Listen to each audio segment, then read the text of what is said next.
കരുണയുടെ അവസാന മണിക്കൂർ 61. ബൈബിളിനും പരിശുദ്ധ കുർബാനയ്ക്കും എതിരെയുള്ള നിയമങ്ങൾ. ആദ്യമേ തന്നെ മിക്കയിടങ്ങളിലും വളരെ പെട്ടെന്ന് തന്നെ ബൈബിൾ നിരോധിക്കപ്പെടും. പുതിയ ഏകലോകമതം പരസ്പര സ്നേഹത്തിൻ്റെ പ്രാധാന്യം ഉദ്ഘോഷിച്ചുകൊണ്ട് ഒരു പുതിയ വ്യാജ ഗ്രന്ഥം അവതരിപ്പിക്കും. അവർ നിർദ്ദയം ക്രിസ്തീയ നിയമങ്ങൾ തൂത്തെറിയുകയും എല്ലാ മതങ്ങളും വിശിഷ്യ ക്രൈസ്തവ മതം നിരോധിച്ചുകൊണ്ടുള്ള നിയമങ്ങൾ കൊണ്ടുവരികയും ചെയ്യും. തങ്ങളുടെ ആവശ്യങ്ങൾ അംഗീകരിക്കാത്തവരുടെ മേൽ അവർ വലിയ ശിക്ഷകൾ നടപ്പിലാക്കും. ഈ തിന്മയുടെ അടിസ്ഥാന കാരണം കമ്മ്യൂണിസമാണ്. എൻ്റെ അസ്തിത്വത്തെക്കുറിച്ചുള്ള തെളിവുകൾ നശിപ്പിച്ചുകൊണ്ട് എൻ്റെ മക്കളെ വഞ്ചിക്കാനുള്ള ഒരു വലിയ പദ്ധതിക്ക് രൂപം കൊടുത്ത് നടപ്പിലാക്കിക്കൊണ്ടിരിക്കുകയാണ്. ഉടൻ തന്നെ അനേകർ മുന്നോട്ട് വന്ന് എൻ്റെ ജനനത്തിൻ്റെ സത്യാവസ്ഥയെ ചോദ്യം ചെയ്യും. എൻ്റെ അമ്മയുടെ പരിശുദ്ധിയെയും മരിച്ചവരിൽ നിന്നുള്ള എൻ്റെ പുനരുത്ഥാനത്തെയും അവർ ചോദ്യം ചെയ്യും. അവർ ഈ കാര്യങ്ങളെല്ലാം വ്യാജമാണെന്ന് പറഞ്ഞ് അവയെ പൈശാചികമായി ചിത്രീകരിക്കുകയും ഈ ഭൂമിയിലെ എൻ്റെ ജീവിതത്തെ സംബന്ധിച്ച് സംശയം ജനിപ്പിക്കുന്ന രീതിയിൽ കാര്യങ്ങൾ അവതരിപ്പിക്കുകയും ചെയ്യും. അവർ എൻ്റെ ക്രൂശീകരണത്തെക്കുറിച്ച് കള്ളങ്ങൾ പറഞ്ഞു പരത്തുകയും എൻ്റെ സ്വഭാവത്തെക്കുറിച്ച് മോശമായവ പറയുകയും ചെയ്യും. അവർ തിരുശേഷിപ്പുകളെ ആക്രമിക്കുകയും ചോദ്യം ചെയ്യുകയും അവ ക്രിസ്ത്യാനികളുടെ മനസ്സിലുള്ള വെറും അന്ധവിശ്വാസങ്ങൾ മാത്രമാണെന്ന് സ്ഥാപിക്കാൻ ശ്രമിക്കുകയും ചെയ്യും. അവർ എന്നെക്കുറിച്ച് ഒന്നിനു പിറകെ ഒന്നായി നുണകൾ സൃഷ്ടിച്ചു കൊണ്ടിരിക്കും. എൻ്റെ സഭയിലുള്ള നിങ്ങളിൽ അനേകർ തങ്ങൾക്ക് പഠിപ്പിച്ചു കിട്ടിയ കാര്യങ്ങൾ മറന്നുപോയിരിക്കുന്നു.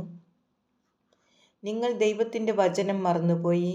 എൻ്റെ വാഗ്ദാനം, എൻ്റെ ഒരേയൊരു വാഗ്ദാനം, എൻ്റെ ശരീരവും രക്തവുമാകുന്ന ജീവൻ്റെ അപ്പം നിങ്ങൾക്ക് നൽകാമെന്ന വാഗ്ദാനം തന്നെ. എന്നാൽ ഇനിയും നിങ്ങൾ ഒരിക്കൽ കൂടി എന്നെ നിഷേധിക്കും. നിങ്ങൾ ഇത് ചെയ്യുന്നത് ദൈവത്തിൻ്റെ ആലയത്തിൽ നിന്ന് പരിശുദ്ധ കുർബാനയെ എടുത്തു മാറ്റിക്കൊണ്ടായിരിക്കും. അതിന് പകരം നിങ്ങൾ അവിടെ സ്ഥാപിക്കുന്നത് ജീവനില്ലാത്ത ഒരു വസ്തുവായിരിക്കും. പരിശുദ്ധ കുർബാനയിൽ എൻ്റെ ശരീരം നിങ്ങളെ പുഷ്ടിപ്പെടുത്തുന്നത് പോലെ തന്നെ എൻ്റെ സഭയുടെ മരണം എന്നെ ഉപേക്ഷിക്കുന്നവരുടെ ആത്മാക്കൾക്ക് മരണം കൊണ്ടുവരികയും ചെയ്യും. അനുദിന ദിവ്യബലി ഇനി കുറച്ചു കാലത്തേക്ക് മാത്രമേ ഉണ്ടാവുകയുള്ളൂ എന്ന് അറിഞ്ഞുകൊള്ളുക. വളരെ പെട്ടെന്ന് തന്നെ അത് ദൈവത്തിനർപ്പിക്കുന്ന വേറെ എന്തോ ഒരു ബലിയാണെന്ന് പ്രഖ്യാപിക്കപ്പെടും. വ്യാജപ്രവാചകർ പരിശുദ്ധ കുർബാനയർപ്പണം നിർത്തലാക്കുമ്പോൾ തന്നെ അത് നിങ്ങൾക്ക് അറിയാൻ കഴിയും. അതുകൊണ്ട് എൻ്റെ പരിശുദ്ധ കുർബാനയുടെ സ്ഥാനത്ത് അതിന് പകരം ഒരു ഏകലോക വിജാതീയ അനുഷ്ഠാനം സ്ഥാപിക്കപ്പെടുമ്പോൾ പരിശുദ്ധാത്മാവിൻ്റെ വരം ലഭിച്ചിട്ടുള്ള എൻ്റെ പ്രിയപ്പെട്ട അനുയായികളായ നിങ്ങൾക്ക് അതിൻ്റെ കാരണം തിരിച്ചറിയാൻ കഴിയും. ഞാൻ എൻ്റെ പ്രബോധനങ്ങളിലൂടെയും എൻ്റെ ബലിയിലൂടെയും ലോകത്തിന് നൽകിയ സഭയെ നിങ്ങൾ ഒരിക്കലും ഉപേക്ഷിക്കരുത്. എൻ്റെ കുരിശിലെ മരണം നിങ്ങൾക്ക് അതിപരിശുദ്ധമായ ദാനങ്ങൾ സമ്മാനമായി നൽകിയിട്ടുണ്ടല്ലോ. വ്യാജപ്രവാചകൻ ഒരു പുതിയ രീതിയിലുള്ള കുർബാന അർപ്പിക്കണം എന്ന് പ്രഖ്യാപിക്കും. പഴയ രീതിയിലുള്ള കുർബാന ഇനിമേൽ പ്രശസ്തമല്ല എന്നും അവൻ പ്രഖ്യാപിക്കും. ആ പുതിയ കുർബാനയെ അംഗീകരിക്കാതിരിക്കുമ്പോൾ നിങ്ങൾ അതിനെ നിന്ദിക്കുന്നവരായി ആരോപിക്കപ്പെടും. ഉടൻ തന്നെ മൃഗത്തിൻ്റെ സ്വാധീനമായിരിക്കും അനേകരെ നയിക്കുന്നത്. അതാകട്ടെ അന്ധകാരത്തിൻ്റെ തടവറയിലേക്കായിരിക്കും അവരെ കൊണ്ടുപോകുന്നത്. അവൻ അനേകം വൈദികരുടെ ഹൃദയങ്ങളെയും ആത്മാക്കളെയും കീഴ്പ്പെടുത്തും. അവൻ്റെ ഒരേ ഒരു ലക്ഷ്യം എല്ലാ കുർബാനകളും നിർത്തലാക്കുകയും പരിശുദ്ധ കുർബാനയെ അവഹേളിക്കുകയും ചെയ്യുക എന്നതാണ്. എൻ്റെ മക്കളെ, ലോകത്തിലെ എല്ലാ സക്രാരികളിലും സന്നിഹിതമായിരിക്കുന്ന എൻ്റെ ശരീരത്തിലും രക്തത്തിലുമുള്ള എൻ്റെ ദൈവിക സാന്നിധ്യം കൊണ്ട് തിന്മയെ ചെറുത്തു നിൽക്കാൻ ഇപ്പോൾ നിങ്ങൾക്ക് സാധിക്കുന്നുണ്ട്. എന്നാൽ ഇതാ, പരിശുദ്ധ കുർബാന നിർത്തലാക്കാനുള്ള പദ്ധതികൾ നടപ്പിലാക്കപ്പെടുമ്പോൾ നിങ്ങൾ നിസ്സഹായരായിത്തീരും. എൻ്റെ മക്കളെ, പരിശുദ്ധ ബലി ഒരിക്കലും പഴയതുപോലെ ആയിരിക്കില്ല.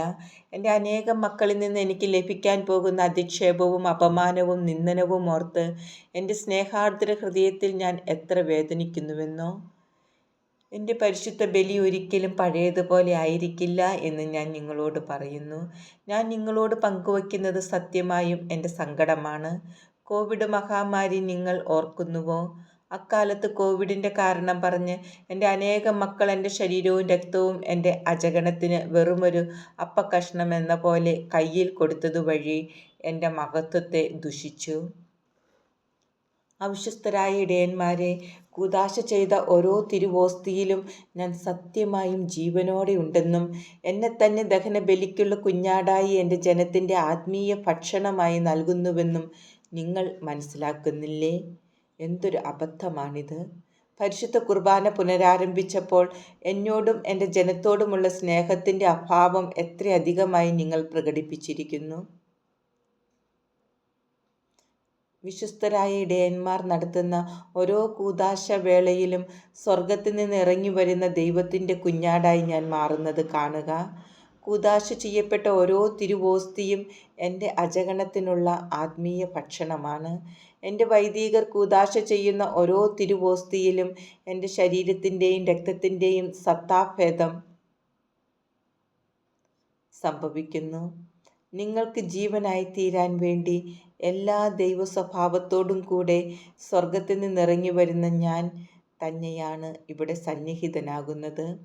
എൻ്റെ അജഗണത്തിന് ആത്മീയ ഭക്ഷണമായി എന്നെ തന്നെ നൽകാനും എൻ്റെ വിശ്വസ്തരായ ഓരോ മക്കളുടെയും ഹൃദയങ്ങളിൽ വസിക്കാനും വേണ്ടി ഞാൻ തന്നെ ഓരോ പരിശുദ്ധ കുർബാനയിലും ഇറങ്ങി വരുന്നു.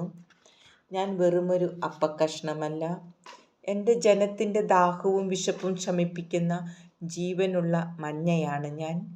ഇപ്പോൾ ഞാൻ നിങ്ങളോട് ചോദിക്കട്ടെ, വെറുമൊരു സാധാരണ അപ്പക്കഷ്ണം പോലെ എന്നെ എൻ്റെ ജനത്തിന് വിതരണം ചെയ്യുന്ന എൻ്റെ ചില ഇടയന്മാരുടെ ഹീനവും പ്രകോപനപരവുമായ പ്രവൃത്തി ഞാൻ അർഹിക്കുന്നുണ്ടോ?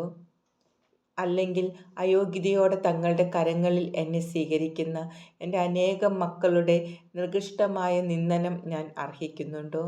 സത്യമായി ഞാൻ നിങ്ങളോട് പറയുന്നു, അയോഗ്യമായി എന്നെ കരങ്ങളിൽ നൽകുകയോ സ്വീകരിക്കുകയോ ചെയ്യുന്ന ഏതൊരാളും അവർ അതിന് പശ്ചാത്തപിക്കുകയും പരിഹാരം അനുഷ്ഠിക്കുകയും ചെയ്യുന്നില്ലെങ്കിൽ ദൈവനിന്ദയാണ് ചെയ്യുന്നത്. നിങ്ങൾ ഈ ലോകത്തിൽ എന്നെ എങ്ങനെ സ്വീകരിച്ചുവോ അതുപോലെ തന്നെയായിരിക്കും നിത്യതയിൽ എൻ്റെ മുൻപിൽ നിൽക്കുമ്പോൾ നിങ്ങളും സ്വീകരിക്കപ്പെടുക. അതുകൊണ്ട് എൻ്റെ സഭയിലെ ഇടയന്മാരെ, ഭോഷന്മാരായ അജഗണമേ, നാളെ നിങ്ങൾ വിലപിക്കാതിരിക്കേണ്ടതിന് ഇന്ന് തന്നെ വീണ്ടും ചിന്തിക്കുക. നിങ്ങളോടുള്ള സ്നേഹത്തെ പ്രതി സ്വയം നിങ്ങൾക്ക് നൽകുന്ന ദൈവത്തിൻ്റെ കുഞ്ഞാടാണ് ഞാൻ. കൂദാശ ചെയ്യപ്പെട്ട ഓരോ തിരുവോസ്തിയിലും അങ്ങേയറ്റം എളിമയോടെ ഞാൻ ജീവനായി മാറുന്നു. എൻ്റെ ദൈവികതയെ അനാദരിക്കരുത്. കൂദാശകൾ ഇല്ലെങ്കിൽ നിങ്ങളുടെ വിശ്വാസം ദുർബലമാകുമെന്ന് ഓർത്തുകൊള്ളുക. കുറച്ചുനാൾ കഴിഞ്ഞിട്ട് പശ്ചാത്താപിക്കാൻ ഇടവരരുത്. ഇപ്പോൾ തന്നെ കൂദാശകളിലൂടെ എൻ്റെ അടുക്കലേക്ക് തിരിച്ചു വരിക.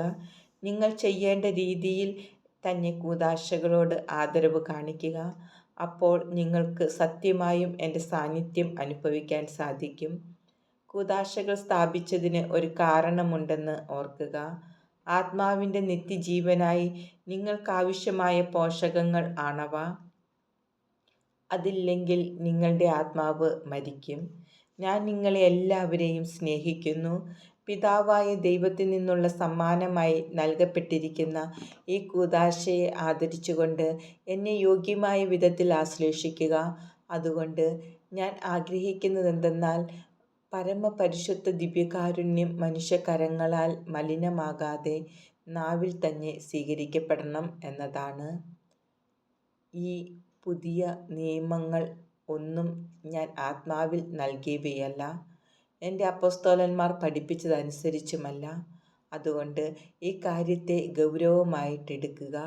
ഞാൻ ഉദ്ദേശിക്കുന്നത് നിങ്ങൾക്ക് മനസ്സിലായിട്ടുണ്ടാവുമെന്ന് കരുതുന്നു. എൻ്റെ ദൈവികതയെ കാത്തു സൂക്ഷിക്കണം എന്നതിനാൽ ഒരിക്കലും പരിശുദ്ധ കുർബാന കൈകളിൽ കൊടുക്കരുത്. ഞാൻ അതിൽ ഒട്ടും സന്തോഷിക്കുന്നില്ല.